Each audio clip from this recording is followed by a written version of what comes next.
नमस्कार साथियों, स्वागत है सभी का केडी ऑनलाइन क्लासेज के यूट्यूब चैनल पर। आज के वीडियो के अंदर हम बात करेंगे राजस्थान के लोक नृत्य। किसकी बात करेंगे? राजस्थान के लोक नृत्यों की। जो लोगों द्वारा जो नृत्य किया जाता है उसे क्या कहते हैं? लोक नृत्य। इनकी बात करेंगे। तो ये वीडियो सभी एग्जामों के लिए महत्वपूर्ण है, चाहे वो फर्स्ट ग्रेड हो, पटवार हो, सेकंड ग्रेड हो, वीडियो हो, फोर्थ ग्रेड कर्मचारी, वाहन चालक, इन सभी एग्जामों के लिए महत्वपूर्ण है। तो आप वीडियो के अंत तक बने रहना।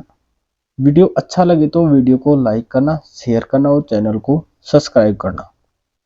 सबसे पहले हम बात करते हैं राजस्थान के लोक नृत्यों की। तो लोक नृत्यों को हम दो प्रकार से विभाजित कर सकते हैं। एक है लोक नृत्य और दूसरा शास्त्रीय नृत्य। लोक नृत्य का मतलब जिसमें कोई नियम कायदे नहीं होते, उसे क्या कहेंगे? लोक नृत्य। शास्त्रीय नृत्य का मतलब है जिसके अंदर नियम कायदे होते हैं, उसे हम क्या कहते हैं? शास्त्रीय नृत्य। लोक नृत्य को हम फिर से बांट सकते हैं सामाजिक व धार्मिक नृत्य, व्यवसायिक नृत्य। व्यवसायिक का मतलब है कि किसी व्यवसाय यानी पैसा कमाने के लिए जो नृत्य किया जाता है उसे क्या कहेंगे? व्यवसायिक नृत्य। क्षेत्रीय नृत्य, क्षेत्र विशेष के अंदर जो नृत्य किया जाता है उसे क्या कहते हैं? क्षेत्रीय नृत्य। जाति तथा जनजाति नृत्य, किसी जाति विशेष द्वारा या जनजाति विशेष द्वारा जो नृत्य किए जाते हैं उसे क्या कहते हैं? जातीय या जनजाति विशेष के नृत्य। शास्त्रीय नृत्य के अंदर एक आता है कौन सा? कथक नृत्य। भारतीय संस्कृति में भरत मुनि को नृत्यों का जनक कहा जाता है या माना जाता है। भरत मुनि ने या भरत मुनि द्वारा नाट्य शास्त्र नामक ग्रंथ लिखा गया। भरत मुनि को, किसको? भरत मुनि को क्या कहा गया है? नृत्यों का जनक। नृत्यों का जनक। और दूसरा, भरत मुनि को नृत्यों का जनक कहा गया है। और भरत मुनि ने कौन सा ग्रंथ लिखा? नाट्य शास्त्र। नाट्य शास्त्र ग्रंथ लिखा। कौन सा ग्रंथ लिखा? नाट्य शास्त्र। मेवाड़ के महाराणा कुंभा को संगीत के ज्ञाता होने के कारण अभिनव भट्टाचार्य कहा गया, यानी दूसरा भरत मुनि कहा गया है। मेवाड़ के महाराणा कुंभा को संगीत के ज्ञाता होने के कारण क्या कहा गया है? अभिनव भट्टाचार्य कहा गया है। और भारतीय संस्कृति के अंदर भरत मुनि को नृत्यों का जनक कहा गया है, जिन्होंने ग्रंथ लिखा कौन सा? नाट्य शास्त्र ग्रंथ लिखा। अब हम बात करते हैं सामाजिक व धार्मिक लोक नृत्यों की। किस किस की बात करते हैं? सामाजिक तथा धार्मिक लोक नृत्यों की। तो सबसे पहले है घूमर नृत्य। कौन सा नृत्य है? घूमर नृत्य।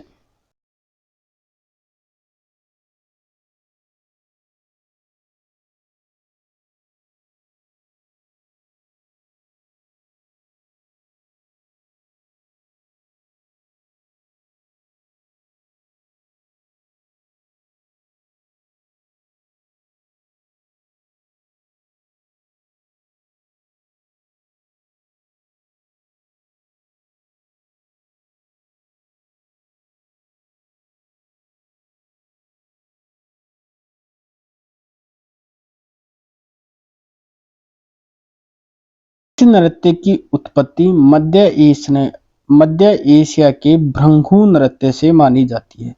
जो घूमर नृत्य है उसकी उत्पत्ति मध्य एशिया के भृंगु नृत्य से मानी गई है। घूमर नृत्य की उत्पत्ति भील जनजाति से मानी गई है। अगर आपसे नृत्य पूछे तो ये मध्य एशिया का नृत्य है कौन सा? भृंगु नृत्य।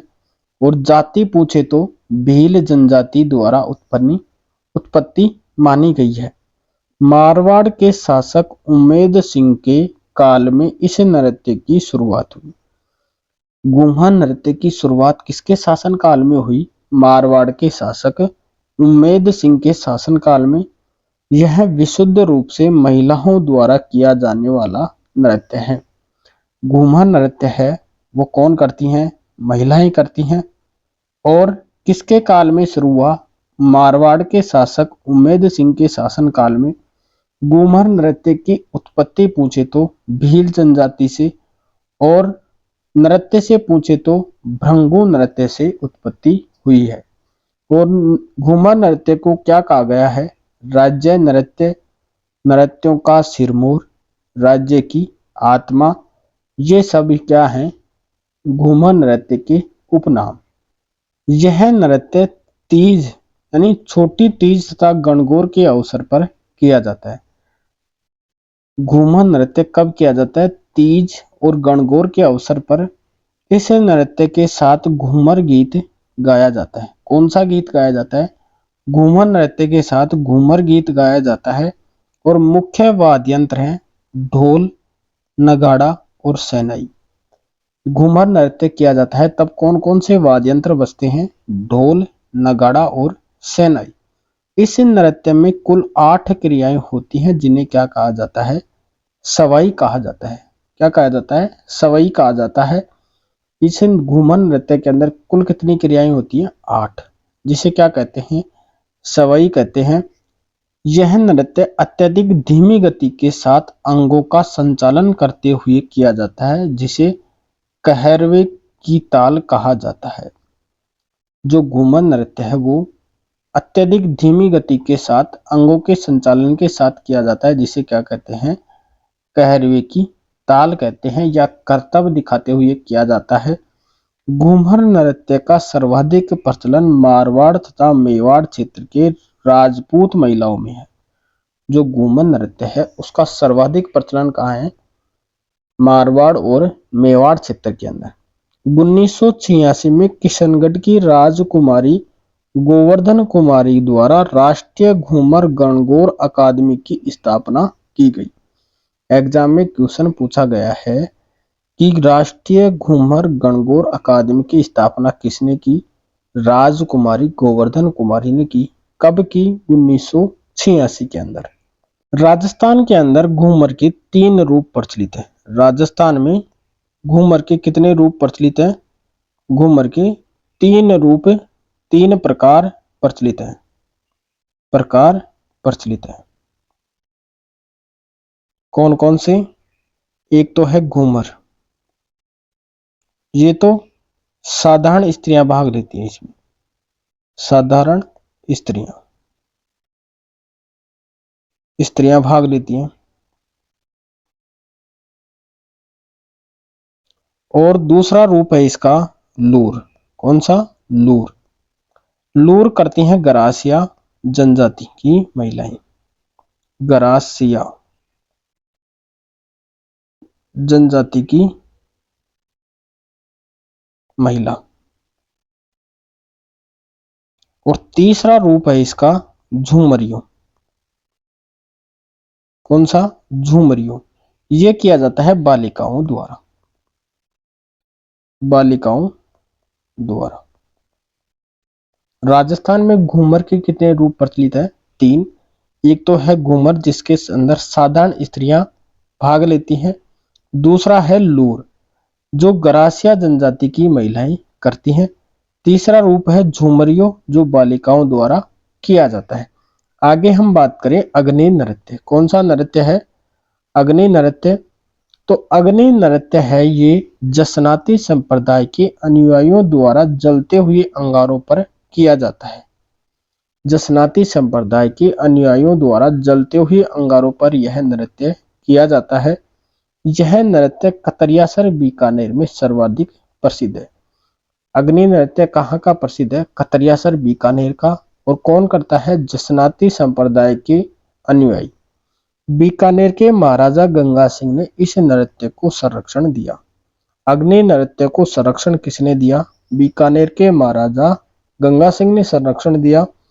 बीकानेर के प्रसिद्ध ऊंट महोत्सव में अग्नि नृत्य दिखाया जाता है।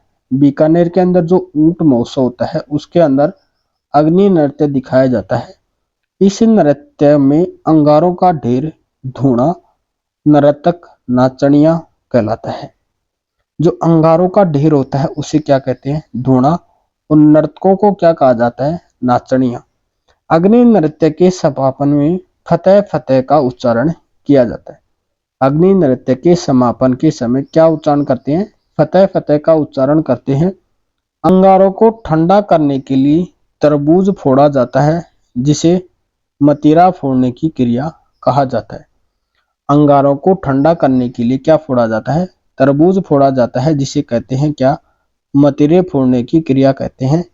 मुख्य वाद्य यंत्र है नगाड़ा। कौन सा है? नगाड़ा। और प्रसिद्ध कलाकार हैं लालनाथ और नोखानाथ। जो अग्नि नृत्य है उसके प्रसिद्ध कलाकार कौन है? एक तो है लालनाथ और दूसरा है नोखानाथ। कौन है? नोखानाथ। आगे हम बात करते हैं तेरह ताली नृत्य। तेरह ताली नृत्य कामड़ पंथ या मेघवाल जाति की महिलाओं द्वारा लोक देवता रामदेव जी की आराधना में यह नृत्य किया जाता है। तेरह ताली नृत्य कौन सी जाति की महिलाएं करती हैं? कामड़ पंथ या मेघवाल जाति की महिलाओं द्वारा किया जाता है। और किसकी आराधना में किया जाता है? रामदेव जी की आराधना में किया जाता है। यह नृत्य बैठकर किया जाता है।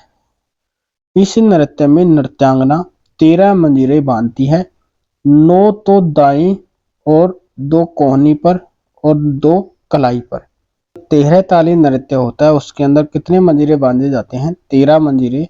तो 9 तो दाएं पैर में, 2 कोहनी पर और 2 कलाई पर बांधकर नृत्य करती हैं।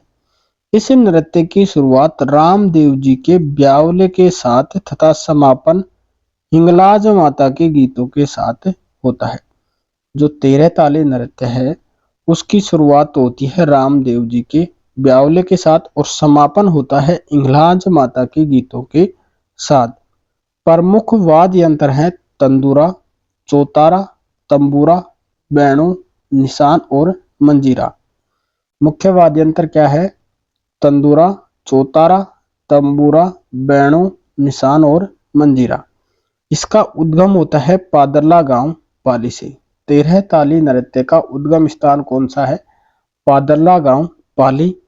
सर्वाधिक प्रचलन बाड़मेर, जैसलमेर और नागौर के अंदर। सर्वाधिक प्रचलन कहाँ है? बाड़मेर, जैसलमेर और नागौर के अंदर। प्रसिद्ध कलाकार हैं मांगी बाई कामड़। कौन है प्रसिद्ध कलाकार? मांगी बाई कामड़।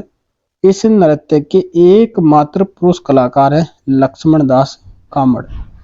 पुरुष कलाकार कौन है? लक्ष्मण दास कामड़। रामदेवरा मेले का मुख्य आकर्षण 13 ताली नृत्य है। इस नृत्य के दौरान अनाज साफ करना, चरखा चलाना जैसी घरेलू क्रियाएं प्रस्तुत की जाती हैं।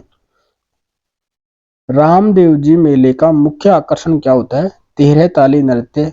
और इस नृत्य के दौरान मतलब 13 ताली नृत्य के दौरान अनाज साफ करना, चरखा चलाना जैसी घरेलू क्रियाएं प्रस्तुत की जाती हैं।